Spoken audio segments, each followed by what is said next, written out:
La mort par suicide de Patrick Doer restera toujours dans les mémoires collectives des gens en tout cas qui l'ont connu à cette époque-là, tant il était un acteur véritablement au-dessus des autres. Et c'est pas son ami de toujours, Francis Huster, qui dira le contraire, car dans une interview qu'il a donnée il n'y a pas si longtemps que ça, il a raconté un petit peu les circonstances dans lesquelles ils avaient fait la macabre découverte de ce suicide.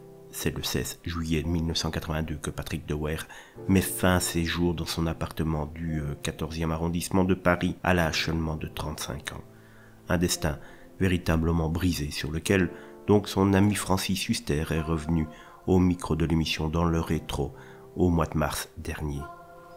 Nés la même année et scolarisés dans la même école, les deux acteurs étaient amis depuis l'enfance et ont tous les deux malheureusement subi des violences sexuelles dès leur plus jeune âge. Ce qui me liait à Patrick, dit-il, ce sont évidemment les viols qu'on avait tous les deux subis. On était à l'école Louvois, tous les deux.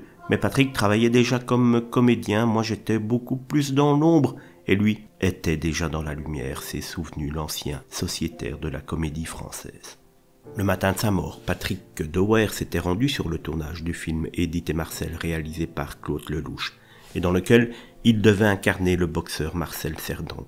Choisi lui pour interpréter le rôle de Francis Roman, Francis Huster se réjouissait d'enfin pouvoir jouer au cinéma avec son ami d'enfance. L'incroyable, c'est que le moment où on se retrouve pour le film de Claude Lelouch, Edith et Marcel, on va enfin tourner ensemble, et là, il y a ce destin tragique à confier Francis Huster, avant de révéler qu'il avait été l'une des premières personnes que la police a appelées après la découverte du corps de Patrick Doer. Avec Claude, c'est nous deux qui avons vu le corps. La police nous a appelés pour voir tout de suite le corps, donc on est les premiers à l'avoir vu parti.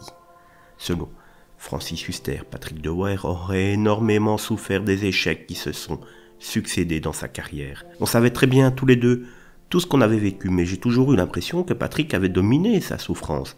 Je pense en plus au métier, à ses échecs continuels pour toutes les récompenses, alors que tout le monde savait qu'il avait 30 ans d'avance sur tous les autres.